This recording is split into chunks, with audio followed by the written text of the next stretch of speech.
અય મથુરિયા તૈયાર થઈ જાય છે, છોકરી વાળા જોવા આવે છે. અને આમ જોવો મોટી મોટી કરવામાં ધ્યાન રાખજો, જી હોય ની હાસે હાસું કહી દેજો. અને આ મોટી મોટી કરો છો ને એના હિસાબે જ મારું નથી થતું. હા ભાઈ આવે બાપને શીખવાડીશ.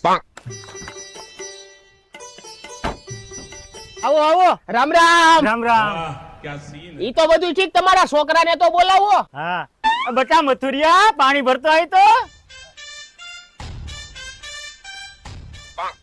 આ છોકરો તો તમારો જોવામાં બહુ સારો છે, પણ કામ શું કરે છે? કામમાં તો છોકરો મારો હવેડાને ડાટા કાઢે એવો છે. રાતે 12 વાગે હુવે છે ને બપોરે 12 વાગે ઉઠે છે. ઈ તો બધું ઠીક, જમીન કેટલીક છે? જમીન તો મારે પેલા હતી બાપ દાદાની 500 વીઘા, પણ અત્યારે 1 વીઘોય નથી. છોકરાએ પીવામાં કાઢ્યું ને મેં બધું જુગારમાં કાઢ્યું. આન માસા તો બહુ વખાણ કરતા હતા કે છોકરો બહુ સારો છે. અરે એનો માસો તો 1 નંબરનો ખોટીનો છે. વાહ, તમારી જેવો હાસો માણા મેં ક્યાંય જોયો નથી.